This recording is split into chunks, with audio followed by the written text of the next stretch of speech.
Գյորջյան Կասկադ 60 ամիս փուլային վճարում բազմաթիվ առավելություններ։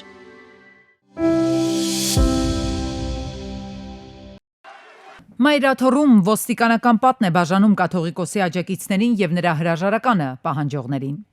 Վարչապետ Փաշինյանին հանդիպած բարձրաստիճան հոգևորականները 3 օրվա վերջին հայտարարություն տարածեցին, տեղեկացնելով, որ այսօր գնալու են Սուրբ Էջմիածին, պահանջելու հանգստի կոչել վեհափարին։ Աջակիցներին հորդորեցին միանալ իրենց։ Հայրապետին սատարողներն էլ որոշեցին, որ այսօր լինելու են Մայրաթոռում ավելի շուտ, քան այնտեղ կհասնեն ընդդեմ Գարեգին II դուրս եկածները։ Սակայն օդում արկախված հարց մնաց այս ընթացքում, այդպես էլ չպարզվեց իշխանական վերնախավը Նիկոլ Փաշինյանի գլխավորությամբ լինելու է 10 arczepiskoposների կողքին։ Վարչապետը հարցին պատասխանեց միայն այսօր, կառավարության նիստից հետո, անձամբ չի լինելու Մայր եկեղեցու բակում։ Ամենայն հայոց կաթողիկոսի աջակիցների եւ նրա հրաժարականը պահանջողների միջև հնարավոր որևէ բախում բացառվում է, շեշտեց, թե իրավապահներն ունեն անհրաժեշտ գործիքակազմ հավաքների մասնակիցների սադրիչ գործողությունները կանխելու համար։ Ինչ վերաբերում է բարձրաստիճան հոգևորականների հետ կապին, ապա այստեղ Փաշինյանն ընդգծում է, նրանց գործողություններն ինքը չի ուղղորդում։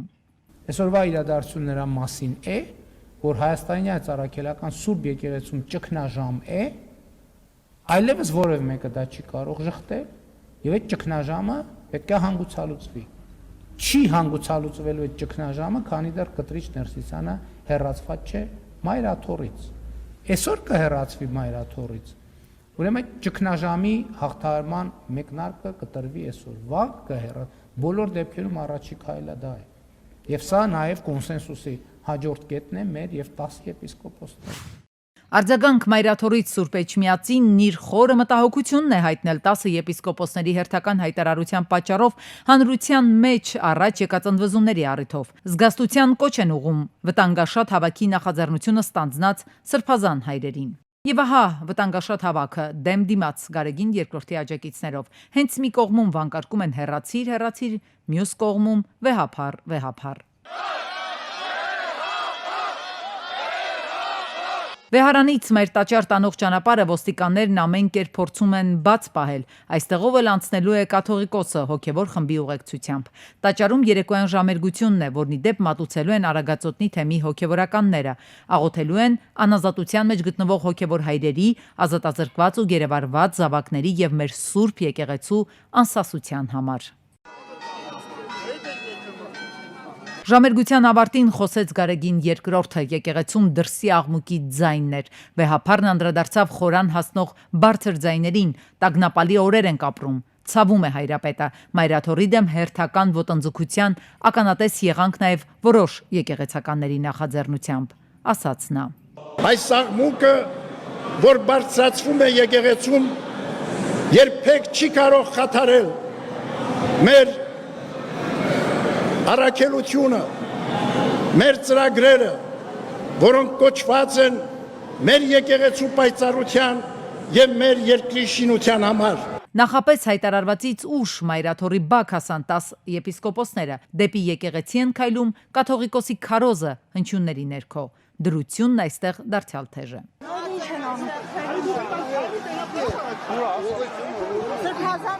Մեր տղաներն ու աղջիկները, որ վերևում բղավում են, էլի մերն են, մենք բոլորի սիրում ենք, ինչպիսի վարկանքներ են, որ լինեն, և բոլորը մեր քրիստոնյա հավատացյալներն են, այս նրանք բոլորը շփոթության մեջ են, մենք ձայն ենք բարձրացրել հանուն արդարության։ 10 եպիսկոպոսները կաթողիկոսի հրաժարականի պահանջով նամակ հանձնեցին քարտուղարություն, գնացին։ Կաթողիկոսի աջակիցները Մայրաթոռի բակում վանկարկում էին վեհափար, վեհափար։ Բաքվում շարունակվել է Արցախի նախկին պետնախարար Ռուբեն Վարդանյանի գործով դատավարությունը, դատախազը դիմել է Բաքվի ռազմական դատարան եւ պահանջել ՑՄՀ ազատազրկման դատապարտել Վարդանյանին։ Նշենք, որ Բաքուն Վարդանյանին մեղադրում է խաղաղության ու մարդկության դեմ ուղղված հանցագործությունների, պատերազմական հանցագործությունների, ահաբեկչության ֆինանսավորման եւ այլ ծանր հանցագործությունների մեջ։ Ռուբեն Վարդանյանի ընտանիքը հայտնել է, որ նա հեռախոսազրույց է ունեցել որդու հետ եւ նշել, որ առաջիկայում հանդես կգա եզրափակիչ խոսքով։ Վարդանյանը հայտարարել է, որ Բաքվում ընթացող գործընթացը չի ընդունում որպես իրական դատաքննություն եւ չի մասնակցելու արդարադատության իմիտացիային։ Նա ընդգծել է, որ չի զղջում իր գործողությունների համար, պատրաստ է պատասխան տալ Աստծո առաջ եւ կրկնել է, որ Արցախը եղել է, կա եւ կլինի։ Վարդանյանը նաեւ ուղերձ է փոխանցել հանրությանը, կոչ անելով չվախենալ մահից, չլինել անտարբեր, գիտակցաբար անցնել սեփական ճանապարհը, չվնասել եւ պատասխանատու լինել խոսքի նկատմամբ։ Նա շնորհակալություն է հայտնել իրեն աջակցողներին եւ նշել, որ երջանիկ է իր ժողովրդին ծառայելու համար։ Նիկոլ Փաշինյանը կառավարության նիստում հանձնարարել է տարածքային ենթակառուցվածքների նախարարին ստուգել Իջևանի երկաթգծի կայարանի շրջակա հողերի կարգավիճակը։ Հնարավոր է երկաթգծի հարակից տարածքներում հողակտորներում խնդիրներ լինեն եւ ըստ Փաշինյանի չստացվի այնպես, որ երկաթգծի կայարանում որոշակի աշխատանքներ սկսելու, բեռնային տերմինալներ ունենալու համար տարածքներ չլինեն։ Արտաքին գործերի նախարարը առաջարկել է նույն գործողությունն իրականացնել նաեւ մյուս հնարավոր տեղերում՝ Թուրքիայի սահմանի Նախիջևանի մոտ Ախուրիկի, Երասխի ուղղություններով։ Ֆինանսների նախարար Վահե Հովհաննիսյանը հայտարարել է, որ նախագծի շրջանակում Հրազդան-Իջևան-Ղազախ երկաթուղու վերականգնումը գնահատվում է $318 միլիոն,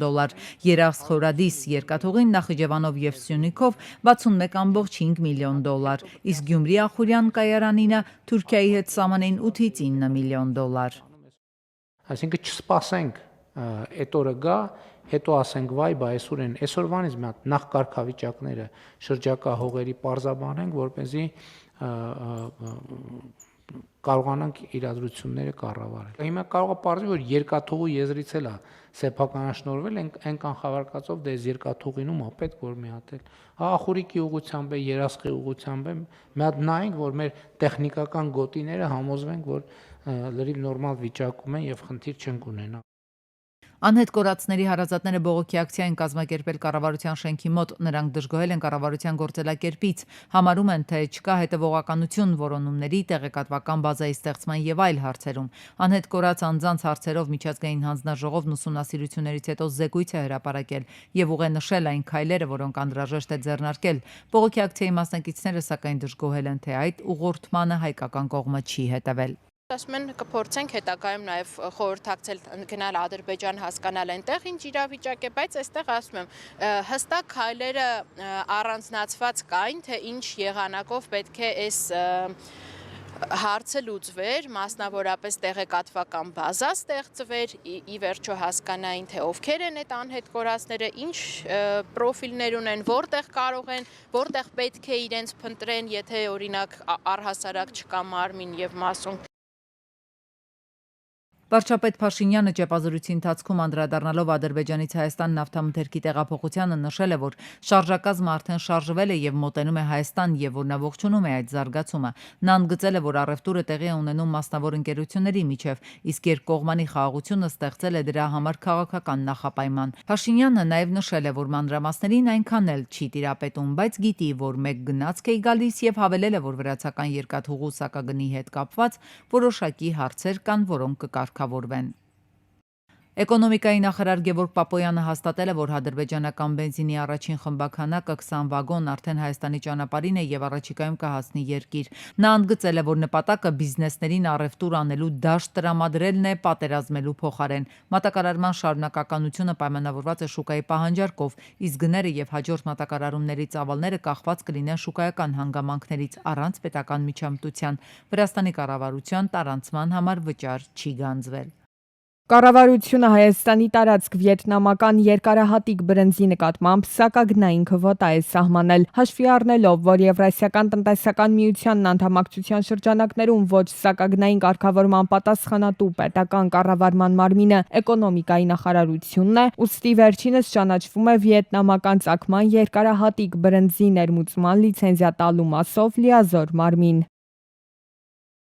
Մեկ շնչին բաժին ընկնող մրգերի արտադրության ծավալներով Հայաստանն առաջատար է ԵԱՏՄ-ում, այս մասին հայտնում են Եվրասիական տնտեսական հանձնաժողովից։ Հայաստանը լինելով ԵԱՏՄ անդամ ոչ միայն ապահովում է իր ներքին շուկայի պահանջարկը մի շարք պարենային ապրանքների գծով, այլև հանդես է գալիս որպես կարևոր մատակարար միության ընդհանուր շուկայում։ Միաժամանակ Հայաստանը ԵԱՏՄ անդամ պետություններից ներմուծում է մի շարք ռազմավարական պարենային ապրանքներ, ապահովելով շուկայի կայունությունն ու հավասարակշռությունը։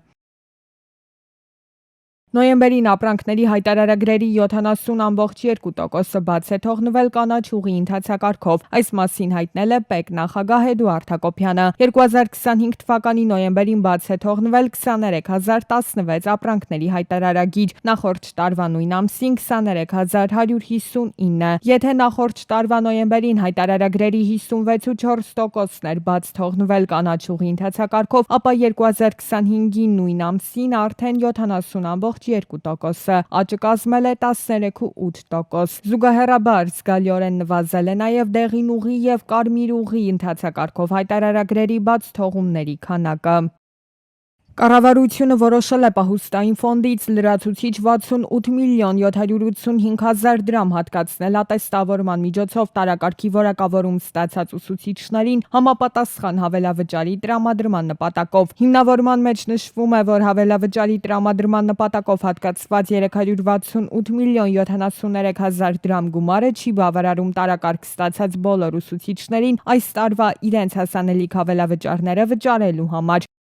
Անտուն կենթանիները շուտով նոր կացարան կունենան։ Երևանի քաղաքապետարանից տեղեկացնում են, որ կացարանը նախատեսված կլինի շուրջ 300 թափառող շների համար եւ ճաղավանդակներից բացի կունենան նաեւ բացօթյա առանձնացված տարածքներ։ Ստեղծվելու է այնպիսի միջավայր, որտեղ կենթանիները իրենց առավել ապահով եւ անվտանգ կզգան։ Կացարանի նախագիծը կազմվել է միջազգային հաջողված փորձի հիման վրա։ Կառուցվելու է հենց կենթաների խնամքի կենտրոն հողակի տարածքում։ Կացարանը հարմարեցած է լինելու երկարաժամկետ մշտական կենթաների պահպան համար, այսինքն տարածքում կենթաները ոչ թե ուղղակի բանտարկված են լինելու, այլ նաև ունենալու են հնարավորություն ազատ տեղաշարժի եւ բնականաբար ապահովված են լինելու կերով, ջրով ու բժշկական ծառայություններով։ Շինարարության մրցույթն արդեն իսկ ավարտված է, տարեսկզբին աշխատանքները կմեկնարկեն ու մի քանի ամսվա ընթացքում քաղաքը կունենա թափառող կենթանիների համար առաջին պետական կացարանը։ Նախապատվությունը առաջինը կտրվի այն կենթանիներին, որոնց տերերը հրաժարվել են նրանցից։ Շատ ցեղատեսակի շներ ուղղակի փողոցում հայտնվելուց չեն կարող ապրել, չեն կարող դիմակայել, ձեռբերված փորձն հնարավորություն է տալիս հասկանալու, թե որ կենթանիները ավելի մեծ հավանականություն ունեն որդեգրվելու, խնամակալության հանձնվելու եւ հենց այդ սկզբունքով էլ առաջնորդվելու են։ Մասնագետը նկատում է լքված կենթանիներին ապաստան տալը լավ գաղափար է, բայց նախ եւ առաջ հարկավոր է հասկանալ, թե ինչպիսի վերահսկողություն է լինելու կացարանում, քանի որ ըստ նոր օրենքի հողակները չեն վերահսկելու, այսինքն լավ կլիներ, եթե հանրային վերահսկողություն լիներ հնարավոր ռիսկերից խուսափելու համար։ Քաղաքապետարանի աշխատակիցները ասել են, որ առողջ կենթանի չի քնեցվելու։ Այստեղ ոչ թե թղթով առողջ կենթանի քնեցնելու մասին է, այլ պատշաճ ստուգելու մասին է, որովհետև այն կենթանիները, որոնք ոչ խնամող ունեն, ոչ իրենց հետևից գնում են, ոչ իրենց մասին հարցնող կա, իրենց երբ որ ստուգում են լեշմանիոզ, թեստը շատ հաճախ կարա սխալվի եւ այդպիսի բազմաթիվ դեպքեր է եղել եւ աղմուկ է եղել, որ կենթանին, որը ունի որևէ սիմպտոմ, սովորական ռեփիդ տեստի անալիզի հիման վրա քնեցվում է։ Սակայն այդ ռեփիդ տեստի դրականը համարվում է դրական միայն այլ 5 սիմպտոմների հետ միասին, քանի որ ռեփիդ տեստը ինքը չի համարվում վերջնական դիագնոստիկա։ Միևնույն ժամանակ Երևանի քաղաքապետարանից նկատում են սին այն պնդումները, թե կենթանիների կացարանում տեղ գտած շները ոչ պատշաճ վերահսկողություն են անցնում։ Հետևողական են, որ թափառող շները ապրեն անվտանգ ու ապահով պայմաններում։ Ոստիկանությունը զգուշացնում է սոցիալական տարբեր հարթակներում տարածվում են կեղծ տեղեկություններ եւ տեսանյութեր ներքին գործերի նախարարության անունից վարորդական վկայականների տրամադրման միջնորդավորված կամ պարզեցված եղանակների վերաբերյալ։ Քաղաքացիներին հորդորելով զգոն լինել, ոստիկանությունը նաեւ պարզաբանում է, որ վարորդական վկայականներ տրամադրվում են միայն օրենքով սահմանված կարգով։ Հրապարակումները խարդախություն են եւ չեն համապատասխանում իրականությանը։ Եթե նախկինում շտապօգնություն կանչելիս գալիս էին բժիշկը, բուժքույրն ու վարորդը, ապա այժմ նրանց փոխարեն ձեր տուն կգա ընտանեկան բժիշկը, թերապևտը կամ մանկաբույժը։ Հունվարի 3-ից կառավարության որոշմամբ կանչը տեղափոխվում է տեղամասային, կամ ընտանեկան բժշկին, կամ էլ մանկաբույժին, կապ չունի, դա պոլիկլինիկան է, թե գյուղական ամբուլատորիա։ Առողջապահության ոլորտի փորձագետն ասում է, շտապօգնության բրիգադը ունի հատուկ դեղորայքային ծավալ, ինչը չունեն թերապևտը, ընտանեկան բժիշկն ու մանկաբույժը։ Զանգում է մարդը, ինչ որ մի գյուղի բնակիչ, շտապ օգնության կայանին, որը հիմա կենտրոնացված է, եւ այնտեղ բնականաբար օպերատորները բժիշկներ չեն։ Լավագույն դեպքում կարան օպերատորները ունենան բուժքույրական կրթություն, որովհետեւ նամանավանդ մարզերում օպերատոր բժիշկներ չկան։ Սենց տնես դժվարան բան ճարել է, էլի, բժիշկ ճարել է շտապ օգնության, որ մնաց օպերատոր բժիշկ։ շտապօգնության կանչ գրանցողը, որը ըստ փորձագետի մասնագետ չէ, չունի բժշկական կրթություն, պետք է ճշտի կանչի բնույթը ու այդ զանգով Արմետ համակարգում անձի տվյալները դիտարկելով որոշի շտապօգնության անհրաժեշտություն կա, թե ոչ, եւ եթե համարի, որ հրատապության խնդիր չկա, կանչը կփոխանցի ընտանեկան բժշկին։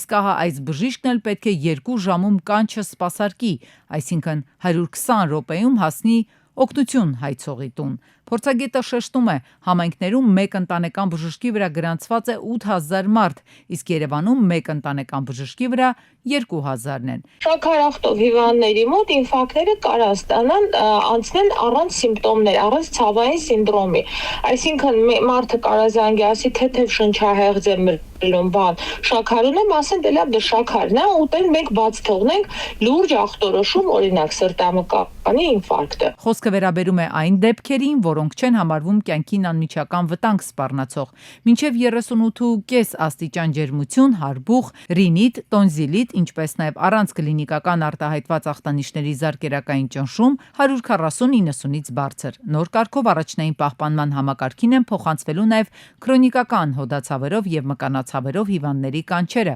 քրոնիկական ալկոհոլիզմով կամ այլ քրոնիկական հիվանդություններով անձանց նույն օրվա կրկնակի կանչերը, առանց սրացման, ինչպես նաև նորագոյացություններով հիվանդների կրկնակի կանչերը, եթե նոր ախտանիշներ ի հայտ չեն եկել։ Մանկաբույժը մի քանի ժամ ծանրաբեռնված աշխատելուց հետո ուղղակի չի հասցնելու սկսել գնալ տնային այցերի, կանչերի, պիտի ֆիզիկապես վիճակի լինի, մտավոր էլ կարողանա այդքան լսել, ընկալել, մտածել, համապատասխան ախտորոշում եւ բուժում առաջարկել։ Առողջապահության ոլորտի փորձագետը նշում է, որ փոփոխությունները որևէ կերպ չեն անդրադառնալու նրանց աշխատավարձի վրա, սակայն զգալիորեն ավելացնելու են ծանրաբեռնվածությունը։ Առաջարկում է տեսական փոփոխություններից առաջ իրականում փորձարկել այդ համակարգի հնարավորությունները։ Գագարին փողոցում երկար ժամանակ է հակասանիտարական վիճակ է, դիտահորից դուրս եկող կեղտաջրերը մի իսկական պատուհաս էին դարձել փողոցի ու հարակից սեփական տների համար։ Էսի լցված է։ Հեսա։ Էսի փողոցի դիտահորն է, էլի։ Բնակիչները գրեթե ամեն օր են ահազանգել Վեոլիա ջուր, զանգը գրանցել են, խոստացել կմոտենան, սակայն այդպես էլ չեն եկել։ Խնդրի մասին տեղեկանալուց հետո Երևանի քաղաքապետի հանձնարարականով Մալաթիա Սեբաստիա վարչական շրջանի ղեկավարն է տեղում ծանոթացել վիճակին։ Թաղապետարանի կոմունալ բաժնի աշխատակիցները խցանված կոյուղատարերից ինչ աղպասես դուրս չեն բերել։ Խնդիրը վերացվել է, հերթը հիմա քաղաքացիներինն է, ավելի կոկիկ ու հետևողական լինելու համար, որպեսզի ամեն հնարավորը չհայտնվի կոյուղատարերում ու դրանք չխցանվեն։ Սա մաքրվա վասա թազա բան չլինի էլի։